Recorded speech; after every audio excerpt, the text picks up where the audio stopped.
अल्लाह रब्बुल इज़्ज़त इरशाद फरमाता है, वला तक़ूलू लिमन युक़तलू फ़ी सबीलिल्लाहि अमवात। वो लोग जो अल्लाह की राह में कत्ल किए जाएं, कुर्बान किए जाएं, उन्हें तुम मुर्दा ना कहो, बल अहयाउ वलाकिन ला तशऊरून, बल्कि वो जिंदा हैं, तुम्हें उनकी जिंदगी का शुऊर नहीं।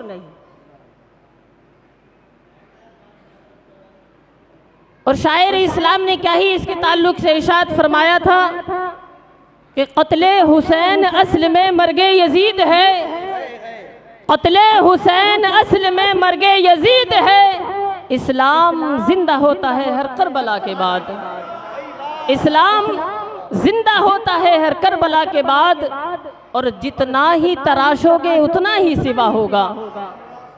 आज हर तरफ से इस्लाम को मिटाने की कोशिशें हो रही हैं, नापाक साजिशें हो रही हैं, लेकिन घबराने की जरूरत नहीं है। हर दौर में आप गौर करें कि मुसलमानों का कोई भी दौर आप तारीख उठा करके देखें कि कभी भी कोई भी मुसलमान का कोई भी ऐसा लम्हा सुकून के साथ नहीं गुजरा है। मुसलमान को हर लम्हा कुर्बानियों की, जान की, माल की, हर तरह से नमाज पढ़ करके हमें दर्श दिया कि ऐ मेरे नाना के उम्मतियों, ऐ मुझसे मोहब्बत करने वालों, कैसा ही वक्त आए अपनी नमाजों से मुंह नहीं मोड़ना है, नमाजों को नहीं छोड़ना है। कैसा ही हाल आ जाए, कैसा ही वक्त आ जाए, सब्र का दामन नहीं छोड़ना है, जिसके बारे में अल्लाह के रसूल सल्लल्लाहु अलैहि वसल्लम ने इरशाद फरमाया, ऐ मेरे उम्मतियों, ऐ मेरे सहाबियों, सुनो, सब्र का बदला कुछ नहीं है सिवाय जन्नत के। सब्र का बदला कुछ नहीं है सिवाय जन्नत के। और अल्लाह के रसूल सल्लल्लाहु अलैहि वसल्लम ने कितनी वाज़े तौर पर हमें ना जाने क्या क्या हमें सिखाया, सिर्फ प्रैक्टिकल कर हमें दिखाया। लेकिन आज आका के मानने और चाहने वाले सिर्फ खाने की तरफ तवज्जो रह गई है, सिर्फ एक दूसरे से हसद करने की बस हमारे अंदर ये बात रह गई। आज ये बातें हमारे अंदर इस तरह जन्म ले रही हैं, इस तरह जन्म ले रही हैं कि आज हम अपने भाई से हम परेशान हैं, अपने पड़ोसी से हम परेशान हैं, आज हत्ता कि अपने इमाम से हम परेशान हैं। अगर हमें कामयाब होना है तो हजरत मोहतरम, जिस तरह से अल्लाह के रसूल सल्लल्लाहु अलैहि वसल्लम ने हमें जो अहकामात, जो पैगामात अल्लाह के हुक्म हम तक पहुँचाए थे, अगर हम उन पर अमल करने की हरगिज कोशिश तो करें, लेकिन अगर किसी हाल में ना कर पाए तो हजरत मोहतरम हम उनकी मुखालफत भी ना करें, हम उनकी मुखालफत भी ना करें। लेकिन हजरत मोहतरम, मैं 2-3 बातें और आपके सामने रख करके आपसे रुखसत हो रहा हूँ। मेरा जो आप तक पैगाम पहुँचाने का मकसद है वो ये है कि आप अपने बच्चों को एक ऐसी तालीम दिलाइए।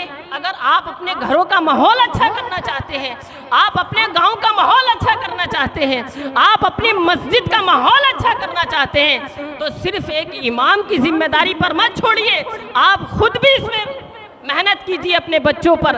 अगर अपने घर का माहौल अच्छा करना है तो अपने बच्चों को हाफिज़े कुरान बनाना होगा। अगर अपने घर का, अपने माहौल, अपने गांव का माहौल अच्छा करना है तो अपने बेटे को आलिम दीन बनाना होगा। अपने बच्चों को अगर इस गांव का और अपने घर का माहौल अच्छा करना है तो आपको अपने बच्चों को मुफ्ती आजम हिंद नहीं बना सकते, उनका गुलाम बनाने की हमें हरगिज़ कोशिश करना होगी। ये सिर्फ इमाम की जिम्मेदारी नहीं है। आपने घर से बच्चों को भेजा और कहा कि जाओ इमाम साहब के पास पढ़ाओ। कभी आपने अपने बच्चे से पूछा, बेटे आज आप पढ़ कर के आए, मस्जिद गए थे, बताओ आज आपने क्या पढ़ा मस्जिद में जाने के बाद? आप बताओ मस्जिद में तुम क्या पढ़ कर के आए? इतनी तौफीक हमें नहीं हुई। कभी हमने बच्चे से नहीं पूछा। हजरत मोहतरम, एक नुक्ते की बात आपको मैं बताऊं, अगर आपने इस पर अमल कर लिया तो यहाँ भी कामयाबी है, वहाँ भी कामयाबी हमारे लिए। एक यहूदियों का बड़ा पादरी था,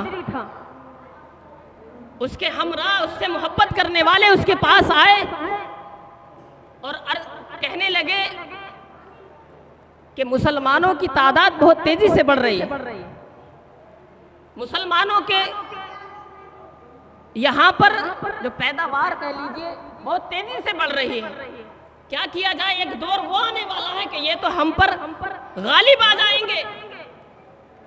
उसने दो बातें कही थी। कहा ये बताओ, वो जो मुसलमान लोग हैं क्या वो अपने बच्चों को तालीम दिलवा रहे हैं? कहा हाँ, तालीम जरूर दिलवा रहे हैं। पूछा कि ये बताओ कि वो तालीम मदरसों में दिला रहे हैं या स्कूलों में दिला रहे हैं? कहा कि वो अपने बच्चों को, जो ज्यादातर उनका रुझान है, ज्यादातर जो उनका जहन बना हुआ है वो दुनियावी तालीम पर बना हुआ है। उसने कहा था अब आपको फिक्र करने की जरूरत नहीं है, अपने कानों में रुई ठूसो और सो जाओ। जो बच्चे मदरसे में नहीं पढ़ रहे हैं, सिर्फ और सिर्फ कॉलेजों में पढ़ रहे हैं, वो मुसलमानों के बच्चे नहीं है, वो हमारे बच्चे। वो मुसलमानों के बच्चे नहीं है, वो हमारे बच्चे हैं। इससे पता ये चला, उसमें कहने का मकसद उसका ये था, आपसे मैं पूछूं, जो बच्चा एक 5 या 10 साल स्कूल में पढ़ा हो और एक बच्चा वो जो मदरसे में 1 साल पढ़ा हो, आप दोनों को एक जगह इकट्ठा करें, दोनों को एक जगह इकट्ठा करके दोनों से एक के सामने शरीयत के हुक्म को तोड़िए और एक दूसरे के सामने, इल्ला माशाअल्लाह सब ऐसे नहीं होते, लेकिन अक्सर ऐसा होता है जब स्कूल के बच्चे के साथ जब दीन की कोई शरीयत के खिलाफ कोई बात होती है तो वो कंप्रोमाइज करता है, एडजस्ट करता है। लेकिन जब दीनी बच्चा जो मदरसे में पढ़ने वाला होता है, जो अल्लाह और उसके रसूल के अहकामात को सुना हुआ होता है, पढ़ा हुआ होता है, तो वो हरगिज यहाँ तक कि अपने घर वालों से भी उसके खिलाफ हो जाता है, यहाँ तक कि अपने पड़ोसी के भी खिलाफ हो जाता है अगर शरीयत के खिलाफ कोई बात देखता है। तो इसका मतलब यह है कि जो बच्चा मदरसे में इतना दीन जिसके बारे में अल्लाह के रसूल ने इरशाद फरमाया था, खैरुकुम मन तअल्लमल कुरआन व अल्लमहु, तुम में सबसे बेहतर वो इंसान है कि जो दीन सीखता है और सिखाता है। लेकिन हजरात मोहतरम, कहने का मकसद ये है कि आप अपने बच्चों को डॉक्टर भी बनाइए, इंजीनियर भी बनाइए, हत्ता कि दुनिया की हर चीज सिखवाइए, लेकिन सबसे पहले उसे दीन जरूर सिखाइए। अगर दीन उसके अंदर होगा तो चलता हुआ आएगा तो देखने वाला कहेगा ये जो आ रहा है या अल्लाह के नबी सल्लल्लाहु अलैहि वसल्लम का गुलाम आ रहा है। आज हमारा नजरिया ये है कि अगर हम कहीं का सफर करें तो नौजवान की हमें पहचान नहीं होती, पहचानना मुश्किल हो जाता है कि ये मुसलमान है कि गैर मुसलमान है। आज तो हमने नाम भी अजीब अजीब से रखना शुरू कर दिया। पहले का जमाना ये था कि इंसान नाम से पहचान लेता था, चेहरे वैसे होते थे, लेकिन आज हमारे हाल ये है। हजरत इमाम हुसैन रदियल्लाहु ताला आपकी पैदाइश 5 शाबानुल मुअज्जम मदीना मुनव्वरा में, और आप की जब वफात यानी शहादत इस दुनिया से हुई 10 मुहर्रमुल हराम, आपकी उस वक्त उम्र 56 साल की थी। हजरात मोहतरम, कहने का मकसद ये है कि जिस नवासे ने अल्लाह के रसूल सल्लल्लाहु अलैहि वसल्लम, आपने ये वाक़ये बारहा सुने होंगे, लेकिन मैं एक दर्स के तौर पर, नसीहत के तौर पर आपको ये सुनाने का हिम्मत और जसारत कर रहा हूँ। हजरात मोहतरम, अल्लाह के नबी सल्लल्लाहु अलैहि वसल्लम नमाज पढ़ा रहे, हजरत इमाम हुसैन रदियल्लाहु ताला अन्हु आपकी पीठ पर आकर बैठ जाते हैं। बारहा आपने सुना, ये भी सुना कि अल्लाह के नबी सल्लल्लाहु अलैहि वसल्लम रास्ते से जा रहे थे, आपकी बेटी फातिमा तो ज़हरा रदियल्लाहु ताला अन्हा का घर रास्ते में पड़ा। अचानक इमाम हुसैन रदियल्लाहु ताला अन्हु के रोने की आवाज़ आपको आई।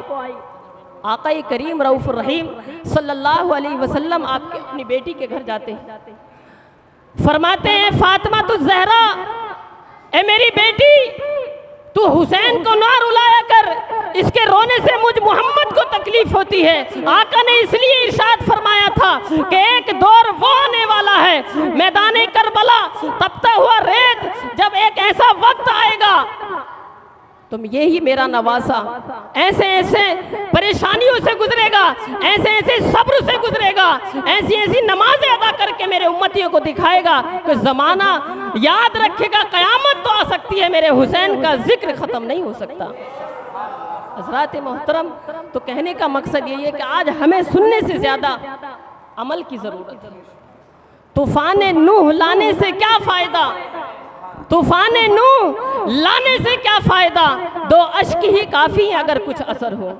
अगर इसी तरह रात भर हम तकरीर करते रहें, आप सुनते रहें, अगर अमल ना करें तो ये हमारे लिए सब बेकार है। आखिरी बात समाप्त करें, मेरे बाद आपको हजरत बहुत जल्द आपके सामने रूबरू होने वाले हैं। ताज़ी के ताल्लुक़ से मैं आपको बताना कुछ चाहता हूँ, संजीदा मिजाज से, और आप गौर करें इस ताल्लुक़ से। आप ये समझें कि सबसे पहले ये ताज़िया बनाया किसने? आला हज़रत इमाम इश्क़ मोहब्बत सैयदी आला हज़रत रज़ी अल्लाह ताला अन्हु ने इसके मुताबिक क्या फरमाया था? आप आले रसूलों का किस तरह ताज़ीम, किस तरह आले रसूलों से मोहब्बत किया करते थे। कहा कि अगर कोई काजी के बारे में आले रसूल के ताल्लुक से अगर कोई फैसला आ जाए तो वो ये तसव्वुर ना करे कि मैं इनका फैसला करूं, इंसाफ करूं, बल्कि ये तसव्वुर करे कि एक आले रसूल का पैर कीचड़ में आ गया था, मैं उसको साफ करा रहा हूं। हज़रात मोहतरम, तो एक तैमूर लंग बादशाह ने इसकी इजाद की थी, और वो उसकी नीयत ये थी कि वो हर साल करबलाए मुअल्ला जाता था। एक बार वो ना जा सका, उसकी मोहब्बत में हू बहू जिसका आला हजरत ने फतवा इरशाद फरमाया, उसी तरह का बना करके उसी जगह रखा जाए और उसकी ज़ियारत की जाए, न्याज़ व फातिहा अपने घरों पे कराई जाए। लेकिन आज हमने, आप बताएं कि आप हमारी ना माने, उलमा की ना माने, अपने इमामों की ना माने, लेकिन हमें कुरान की तो ज़रूर मानना पड़ेगा। कुरान की हमें ज़रूर हाल हाल में मानना पड़ेगी। अल्लाह रब्बुल इज़्ज़त ने वाज़े तौर पर इरशाद फरमा दिया, इन्नल मुबज़्ज़िरीन कानू इख़वाना शयातीन, बेशक वो लोग जो फजूल खर्ची करते हैं वो शैतानों के भाई हैं। अब आप बताएं कि हर साल हम कितना पैसा ताज़ियों में लगाते हैं। आपसे मैं पूछना चाहूँ, मैं ताज़ियों के खिलाफ नहीं हूँ अल्हम्दुलिल्लाह, लेकिन आप उतना बनाएं जितना हुक्म है, जितना शरीयत ने उसकी इजाज़त दी है। आज बताएं कि हम इस तरह का लंबे लंबे चौड़े चौड़े कितना पैसा हमारा बर्बाद हो रहा है। उतना पैसा हम किसी दीनी काम में लगाएं तो क़यामत तक उसका हमें सवाब मिलता रहेगा। अब इस तरह हमने लंबे चौड़े बनाए, हर साल इसमें ना जाने हम कितने पैसे लगाते हैं और फिर हर साल उस तरह उसको हम बर्बाद कर देते हैं। बताइए, दीन का कोई हिस्सा, आपसे मैं पूछना चाहता हूँ, है कोई दीन का हिस्सा? उससे ज्यादा आप अपने बच्चों पे लगाइए, मदरसे में खर्च कीजिए। जब यही वो मदरसे हैं कि जब अगर ये मदरसे अगर इस दुनिया में ना रहे, ये उलमा बताने वाले ना रहे, तो हजरात मोहतरम एक दौर ऐसा आने वाला है कि इस यानी इमामत मुसल्ले पर ऐसे लोग फाइज होंगे कि जिनसे खुद भी नमाज पढ़ने नहीं आएगी, जिनसे खुद भी नमाज उनकी दुरुस्त नहीं होगी, वो नमाज पढ़ाएंगे। आज हमने उलमा की कद्र करना छोड़ दिया, आज हमने इमामों की कद्र करना छोड़ दी। आपके इमाम कितनी मेहनतें करते हैं, दिन रात हर जुमे को खिताब करके आपको बुलाते हैं, बताते हैं, समझाते हैं, लेकिन कितने लोग वो हैं कि बुढ़ापे की मंजिल तक पहुंच गए, उन्हें वुज़ू का तरीका पता नहीं, गुस्ल का तरीका नहीं, नमाज तक की उनके सही याद नहीं, लेकिन दम भरते हैं या हुसैन या हुसैन। बताएं हमने क्या सीखा? ये जलसे हो रहे हैं, वाज़ो नसीहत हम तो बार बार सुनाई जा रही है। आज तो इंटरनेट का ज़माना, मोबाइल से हम न जाने क्या क्या सीख रहे हैं, कभी दीन सीखने की तौफीक हमें नहीं हो। 24 घंटे हम न जाने कहाँ कहाँ टाइम दे रहे हैं, लेकिन कभी हमें इतनी तौफीक नहीं हुई कि अपने इमाम से तन्हाई में वुज़ू के फ़राइज़ सीखें, गुस्ल के फ़राइज़ सीख लें, नमाज अपनी दुरुस्त कर लें, कभी नहीं। अल्लाह की बारगाह में दुआ है कि अल्लाह रब्बुल इज़्ज़त हमें सुनने से ज़्यादा अमल करने की तौफीक अता फरमाए। पहले मुझे बात को आपको अमल करने की तौफीक अता फरमाए। आमीन व आखिरु दावाना अनिल हम्दुलिल्लाहि रब्बिल आलमीन। अस्सलामु अलैकुम व रहमतुल्लाहि व बरकातुहू।